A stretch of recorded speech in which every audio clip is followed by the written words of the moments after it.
Okay, now I'm going to do part 7 now, and I was thinking about doing a video for every single part to go into all the details, but to be perfectly honest, if you've gone through all these other videos and you've got now an understanding on how the regulations is designed and how it's actually meant to be used, you could probably go off on your own at this point quite easily.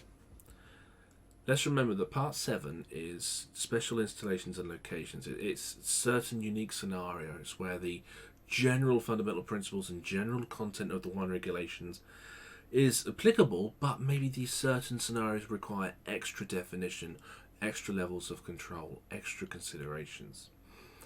There are many of them, and it's quite easy when you look at them to understand why they are considered as special locations. But when you actually look in a special location, for example, let's just quickly look at 701. Let's remember that the regulation numbers match the main document with just the section in front. So I have a scope, and then I have assessment of general characteristics. So it's the part 3 content of the book, but it's a bit more of part 3 for just bathrooms. So it's 701.3.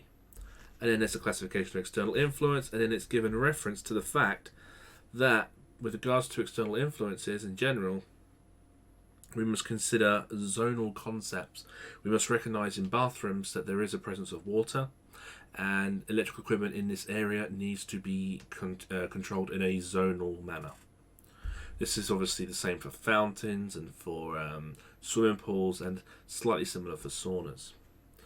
So you then have a description of the zones. I can move a slide here actually. Here we go. This is obviously an illustration of the swimming pool, but you get the same idea. So there's a description of the zone. So bear in mind this slide is actually zonal concepts in general for all kind of areas. This isn't the bathrooms that we're looking at here. This is just an illustration of the swimming pool one. When you're looking at the zones though, you have the description of zone 0. So that's inside the tub. And in the case of swimming pools, it's inside the swimming pool, flush with the standing level.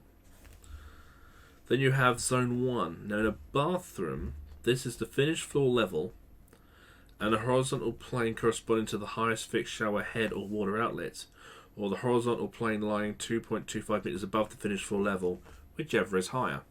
So I haven't got an illustration of that here. Actually, I can probably use this one.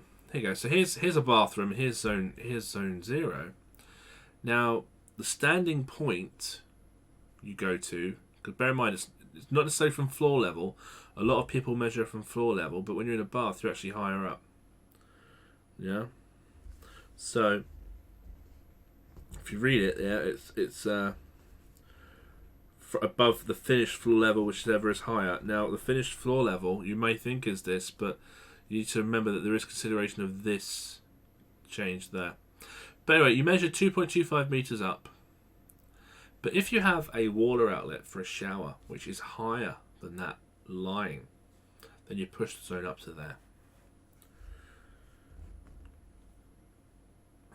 To be honest, the easiest way to actually understand these is to look in the illustrations. So if you turn to page 244, you've got an illustration of these. Zone 0 is in the tub, and zone 1 is above the tub to a height of 2.25 meters. You'll notice in the illustration there is a little star at the bottom of the tub, and it does say right at the bottom of the page, Zone 1 if the space is accessible without the use of a tool. Okay, so under the bath, so you're in the bath and you can reach under it, that is zone 1 if you do not need to use a tool to access underneath there. If you do need a tool, it's not a zone. Zone 2 is described as the finished floor level and the horizontal plane corresponding to the highest fixed shower head or water outlet or horizontal plane lying 2.25 meters above the finished floor level, whichever is higher. Which basically means the same height as zone 1. And then 0.6 meters from the edge of zone 1. So what it is, it's the same height as zone 1, but 60 centimeters away from the bath. So it's reaching out from the bath. Once you identify those zones, and again, there are zones also for swimming pools. Yeah, obviously the zone 0 is flush floor level. Zone 1 in the swimming pool is 2.5 meters from any standing point, including on a diving board, 2 meters away, and then zone 2 is another 1.5 meters away. It's all in the illustrations given.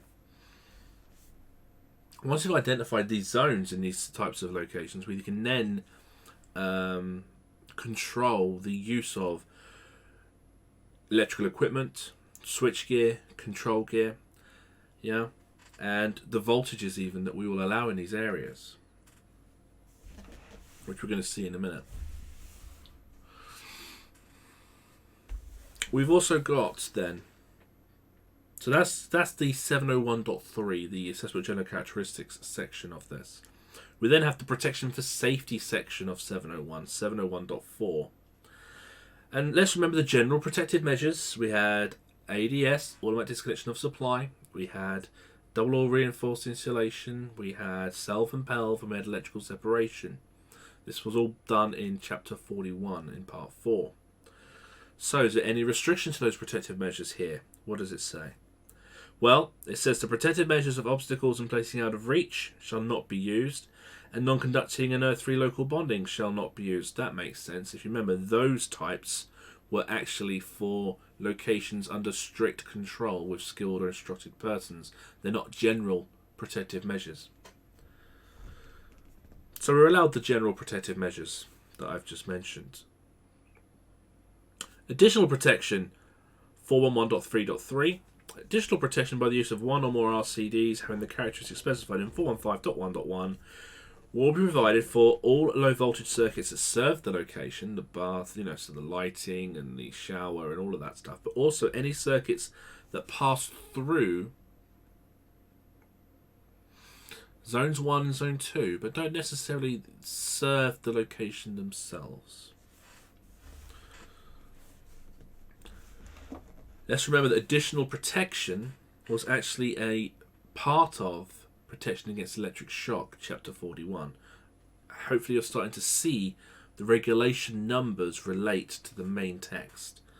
Okay, so 701.41, all that content is about automatic disconnection of supply. Okay, well, the protection against electric shock. 701.413 refers to electrical separation, and it says it'll only be used for one item of equipment or one single socket outlet. This is your everyday shaver. With self or PELV, it allows self or PELV. It does say though, we will need to achieve basic insulation complying with 416.1 or barriers or enclosures complying with 416.2, which is, we covered that way back in chapter 41. It was saying things like, the insulation should only be removed by destruction or with the use of a cure tool. It would not be easy to remove, and the enclosure itself would be to at least IP2X ingress protection as well.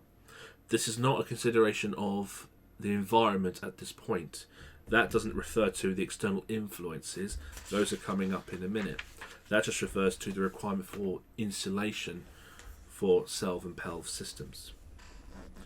We then have the supplementary bonding mentioned. So local supplementary bonding according to 415.2 can be established connecting together the terminals of the protective conductor each circuit, supplying class 1 and class 2 equipment to the accessible extraneous conductive parts within the room. And it gives you some examples of these connections. It may be installed outside or inside rooms containing a bath or a shower, preferably close to the point of entry of extraneous conductive parts into such rooms. So if you've got a bathroom and right next to it is an airing cupboard or with your immersion cylinder and all the pipe work really that goes into the bathroom is coming from that cupboard, you can do your supplementary bonding in that cupboard. Okay. Where a location containing a bath or shower is in a building with a protective equipotential bonding system in accordance with 411.3.1.2, which is, everyday house kind of scenario. Supplementary protective equipotential bonding may be omitted where all of the following conditions are met. So this is, do we need to do supplementary bonding anymore? If all final circuits of the location comply with the requirements for automatic disconnection according to the regulation 411.3.2. So we did this in chapter 41, TN system, TT system, ZS's. Is automatic disconnection in an earth fault condition achievable? If that's a yes, good. All final circuits of the location have additional protection by means of an RCD in accordance with Form 5.1.1. Well, we need that because there was a regulation further up the page that told us we needed that. So that's a given. And then the last one here. All extraneous conductive parts of the location are effectively connected to the protective equipotential bonding according to 411.3.1.2. The effectiveness of the connection of the extraneous conductive parts in the location to the main earthing terminal may be assessed, when necessary, by the application of regulation 415.2.2. And without going all the way back to it, I'll just remind you, we've covered this in a few videos now. If we want to determine the effectiveness of earthing and bonding, and if we actually need to have supplementary bonding introduced, what we need to do is carry out a value of resistance measurement between two positions which are simultaneously accessible within the location. So if I was to stand here and I could touch tail rail, which has a let's just pretend that this tail rail has a CPC on a cable going to a flex outlet, and I could simultaneously touch a pipe leading up to the sink, and I'll be like, ooh, do I need to do a supplementary bond between the two? So I'd have to say, right, where's the conductor that will actually, carry an earth fault current? Well, that's in the radiator, because that's the one with the exposed conductive part. This pipe is an extraneous conductive part. We covered this back in chapter 54 with supplementary bonding. Now, what I'd say is, right, how much current will result in disconnection here in an earth fault condition? Well, I can actually discover, the overcurrent protected device, and I can go to the time curve characteristics in Appendix 4. But to be honest, as this will require 30 milliamp RCD protection, we know it's going to trip at 30 milliamp in an earth fault, because that's how it's going to have to be set up. So if I know it'll have to trip at 30 milliamp, which is 0.03 amp, and I know that the value of voltage in a earth fault scenario shall not exceed 50 volts, I'm back to the Ohm's law formula that we have mentioned a few times in this series. So it's just Ohm's law. The 50 volts maximum divided by the amount of current that is required to disconnect the RCD of 30 milliamp, 50 over 0.03, gives us this number of 1667 ohms. And so what you do is you'd stand here and you'd measure between this and between this, and you get a resistance measurement. If it is greater than 1667 ohms, then what you then do is you rearrange this formula in your head. You say, right, and I'll just do it now. Let's say it's not 1667 ohms, but it's instead, let's say it's 2.5 kilo ohm, so 2,500 ohm. I can just throw that into Ohm's law. The current won't change, so I know Ohm's law, VIR. The current won't change to disconnect the device. So I'll just do 2,500, which is the value of resistance I have measured, R, times the current required to disconnect, 0.03, and that tells me the V, which is the value of voltage that will be present in this fault condition, and that's 75. So I can't allow that. This is why I would have to introduce, if I had 2.5 kilo ohm, I'd then have to put in supplementary bonding. If I had anything less than 1667, then I don't have to, because I know that the characteristics of that circuit, it's not going to achieve 50 volts or greater. So it's quite a simple process, just needs to break it down to Ohm's law, really. That goes from 701.4, which is the protection for safety area. We're now going to go to 701.5, which is the selection and erection considerations with the funny external influences that this unique location has. So we have external influences, 701.512.2, and it's fairly obvious, really. It says in an equipment installed in zone 0, which is obviously going to be immersed, it's IPX7, and in zones 1 and 2, IPX4. It then says, though, further down, that if the equipment is exposed to water jets, such as a power shower or something like that, or there's cleaning going on, then the higher power of the water would need it to go up from IPX4 to IPX5. So that's a simple, and again, this is only for the zones. You don't need, if you had a shaver socket over here, it doesn't have to be an IP4X, IPX6, whatever shaver socket, because it's not in an area that's considered to be exposed to the splashes. We're talking about just this area here. What else do we need to consider? The erection of switchgear, control gear, and accessories according to the external influence that is there. Now let's break those three things down. Switchgear is equipment that you switch. That seems simple, doesn't it? Okay. But there is a difference between equipment that you don't need to actually touch to run and equipment that requires you to turn it on. Also, control gear. To vary or to adjust a setting, it requires you to interact with it. If equipment is just current using equipment and you don't have to touch it, we can actually allow a slightly higher value of voltage, for example, to that equipment. But if it requires your interaction in a bath, it's going to be even it's going to be more tightly controlled with these self voltages and other methods. So what are the restrictions? Well, in Zone 0, switchgear or accessories shall not be installed. So the only thing left is current using equipment. Yeah, it actually tells you that under current using equipment. In Zone 0, current using equipment shall only be installed provided it is allowing the following requirements are met. The equipment complies with relevant standards. It's fixed and permanently connected, so not on a plug and socket or anything, and is supplied by a voltage of self, which is again the safest protective measure that we have. Electrically isolated, extra low voltage. Not very practical when we're doing a lot of work, but in a bathroom it's okay. But they've restricted the voltage even further. So it's self, but to 12 volts. So it's a lowered version of self.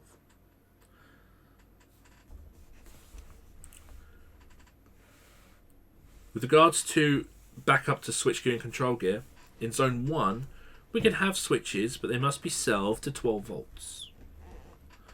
And in Zone 2, we can have switchgear incorporating switches and socket outlets will not be installed with the exception of switches and sockets of self circuits, with the safety source being outside of the zones, or shaver supply units, which is the exception for Zone 2. Current using equipment, Zone 1, only the following fixed and permanently connected equipment can be installed. So whirlpool units, electric showers, shower pumps, ventilation equipment, towel rails, water heating appliances and luminaires. You are not allowed to put a shaver unit in Zone 1. It must be in Zone 2 or beyond. So, and then the last bit there is electric floor heating systems, which I'm not going to go into too much detail. Just have a little read of that. But hopefully we've just gone through 701. You've come to understand that it's all about identifying the characteristics that make it a unique scenario, a unique environment, a unique type of installation. But then recognise that it actually just supports the rest of the book. So there's a 701.3, then there's a 701.4, and a 701.5. As you go through the other sections, you'll see similar things. Swimming pools have a very similar layout. I'm going to very, very briefly go through that. 702.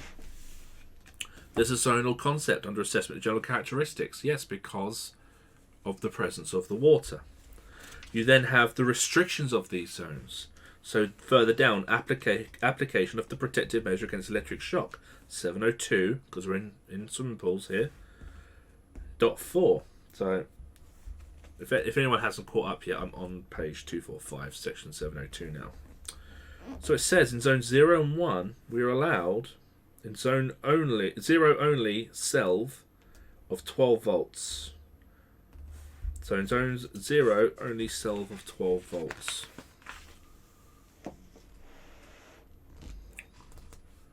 And then, other than fountains, in Zone 1, we can have 25 volts.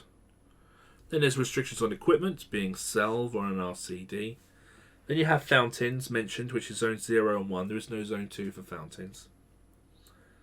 And as mentioned there with Zone 2 about Following protective measures shall be employed. So you have SELV in zones 0, 1 and 2 with an RCD, and just an RCD and electrical separation using an isolating transformer. The protective measure of obstacles and placing out of reach is not to be used. The protective measure of earthing and non-conducting location and earth-free bonding is not to be used. Supplementary bonding in this scenario must be installed. Must be installed, and there used to be, that's not here now, there used to be an illustration of this. I think it's in Guidance Notes 8 now. But it details all the things that should be connected together, but everything in the environment needs to be supplementary bonded. You have the external influences, again the same thing, 702.5.1.512.2. In this case though, zone 0 is IPX8, not IPX7, due to obviously the submersion, the increased bit of pressure. Zones 1, IPX4, X5 if there's jets, and zone 2, IPX2 for indoor, IPX4 for outdoor, and IPX5 for jets. There's a number of scenarios there.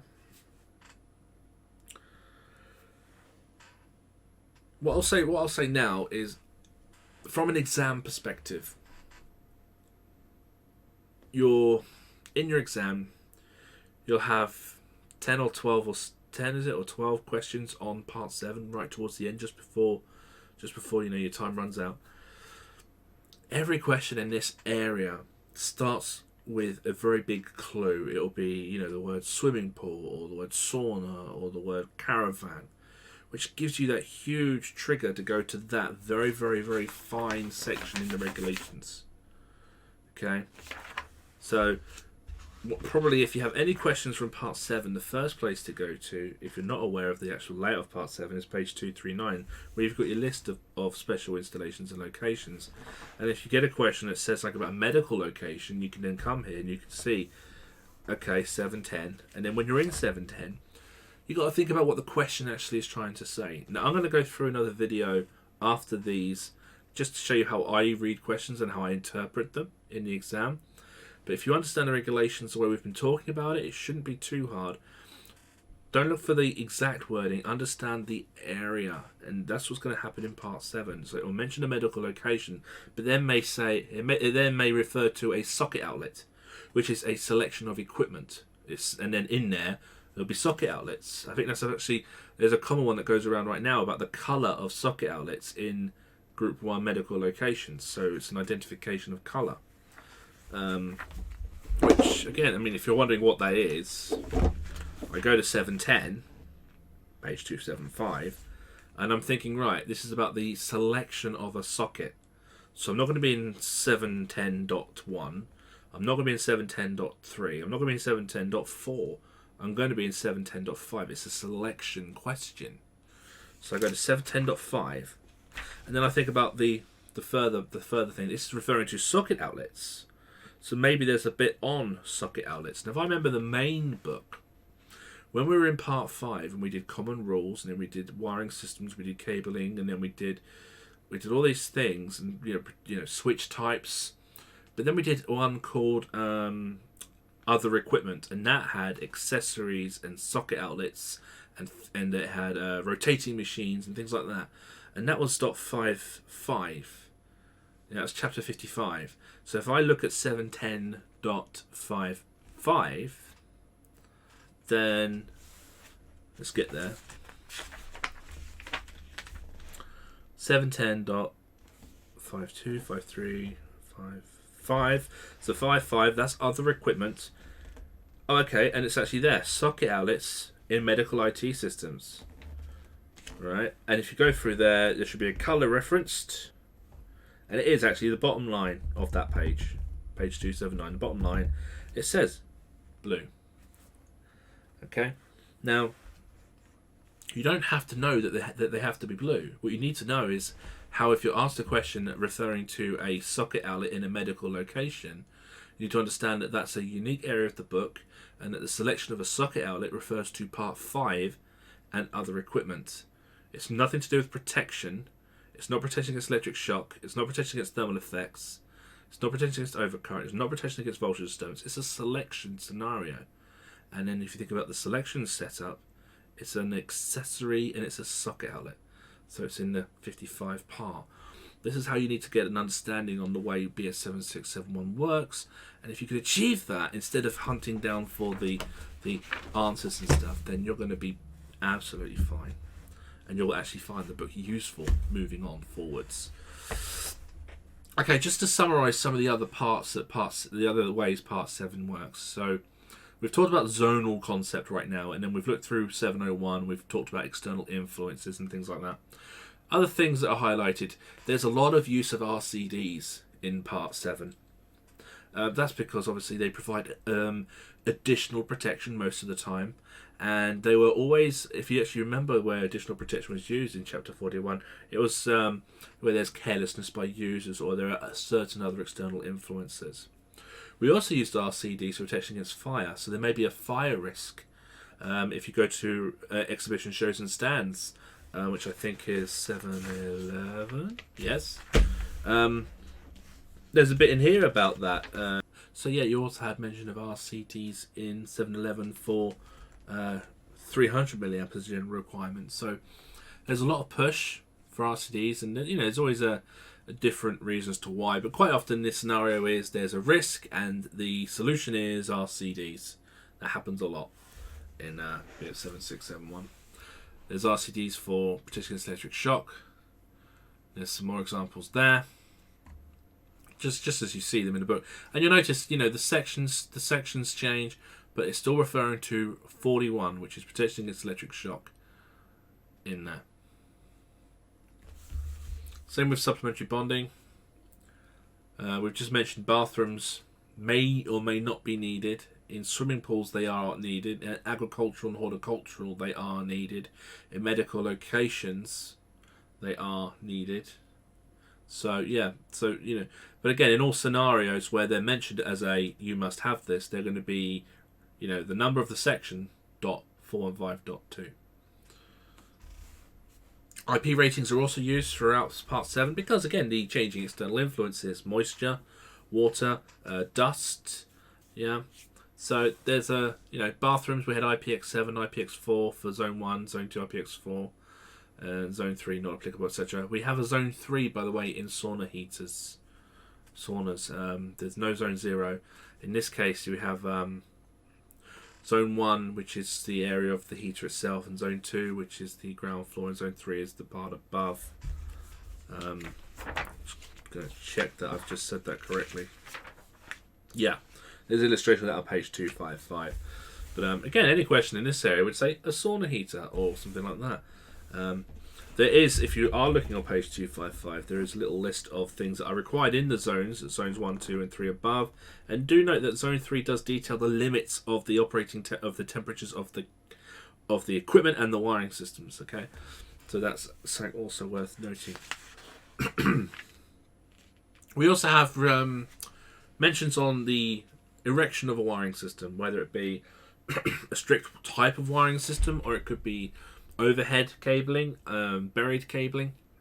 Now we mentioned a few videos ago about burying a cable only. There's no announced depth in BS 7671. It just says sufficient to avoid damage.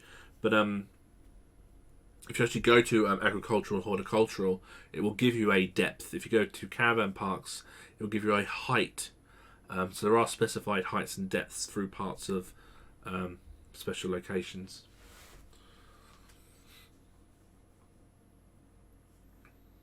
Some more examples of RCDs for other than for additional protection, which we just touched on really. 500 milliamp is used in construction sites for 32 amps. We have 300 milliamp and 300 milliamp here for fire protection purposes. In agriculture, horticulture, we also have 300 milliamp for. Well, in agriculture, horticulture, we have 300, 100, and 30. So they're very fond of RCDs in agricultural installations. Okay, so you'll notice, the area will still be with regards to protection against electric shock, 41. This one, on the other hand, this must be for protection against thermal effect because it's 42, not 41. And you can see it's actually a fire protection need. So, yeah. So, the regulation number tells you itself. I mean, if you don't even need to see the sentence, you know this is for fire because it's 42, it's not 41. Socket outlet positioning. When you have pitch sockets such as caravan sites or marinas, or the new one, obviously the inland navigational vessels one, pitch sockets, we need to know that there's a requirement of the height, there's a requirement of the quantity of sockets in the pitch. So there must be at least one per pitch, and they'll have individual overcurrent protection, individual RCD protection, and things like that. Just read and familiarise yourself with the layout. Okay, do remember, if you have something regarding, if you have a question, for example, that mentions the height of the outlet of the caravan, that's not the caravan site pitch, that's the caravan's outlet. So refer to, in the question, what it's referring to as to what your location is. Make sure you get your location correct. Okay. I mean, I could really spend hours going through all the finer parts of this, but I do think if you think about it generally, it'll be very easy to navigate, and it'll be very, very easy to understand. Medical locations does kind of do its own thing because of the standards that it's used. It's got its own definitions reference in part 2. It has groups within it, group 0, 1 and 2 locations where applied parts are used or not used. An applied part being obviously a piece of equipment that's going to go into your body. Now, if you imagine being in a hospital and you're stuck there on the bed or whatever, and then there's something shoved up the imagine if the power goes out, and if the loss of power is going to result in danger for yourself, then we would consider this a group 2 location. So failure of the supply can cause danger to life. So maybe this thing's keeping you alive, for example. If it's up there, but the power going off doesn't really create a danger, then it's not a problem, but it is a bit of a nuisance, and that's a group 1. And group 0 is, there's nothing going anywhere in you, and so if there's a loss of supply, unless there's some other reason, we're not really considering it as a substantial danger. And if you remember safety services, which we did at the end of part 5, chapter 56, we talked about classification, and we previewed 710. So have a good look through there. Have a good look at the classification part, which will be 710.56, I'd assume. Trying to think about it. Let's get there. 710.56. So that's going to be the safety services. So 560.4 is the classification part. But familiarise yourself with the layout. There's a lot of content in 710. Some of it is quite specific. There's good mention on IMDs, installation monitoring devices. There's even an illustration of it being used on an IT system. Very good illustration of an IT system with an isolating, with a high impedance on there. We have equipment on the IT system, and this shows you the layout of the monitoring system that will be going around the actual conductors. Let's remind ourselves, the IT system is designed to work so that in the case of the first fault condition, a high impedance in the earth results in an earth fault of very, very low current, resulting in no disconnection. So a single earth fault condition can occur, and then this monitoring system will pick that up and it'll have an alarm. Yeah, so the IT systems are extensively used in these locations. Alright, I'm more than happy to kind of talk more about part 7 if needed, but I think a lot of it is self-evident as you go through. Yeah. Caravans, caravan parks, marinas, extra low voltage installations, electric charging points. The electric charging points content it's not the same as the IT's kind of practice at the moment. So where that's going to go, who knows? Not quite the same. Slight differences there. And then 730 is the new one for 18th onshore units, electrical shore connections for inland navigational vessels, which is a long way of saying narrow boats and similar. But yeah, okay. I'm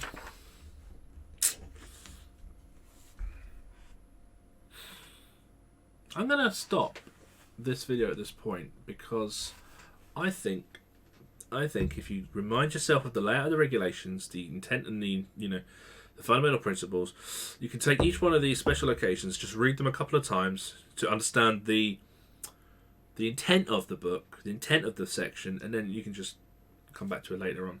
Don't forget though, as I said, in your assessment, any questions from this part of the book will have the keyword, be it exhibitions, be it transportable unit, be it a swimming pool, and so don't overdo it with this. If anything, put your time into sitting back and just reminding yourself of how the book's laid out and where that chapter 43 was and what that meant, where the chapter 52 was and what that covered. Try to familiarize yourself with the structure and layout of the book that way over anything else, because then in the exam or any assessment or any need in the future, you can always just say, okay, that's the wrong protected device, it's not achieving fire protection, okay, device of protection against the thermal effects, and you know exactly where to go then. If you break things down and you talk, you think of it that way.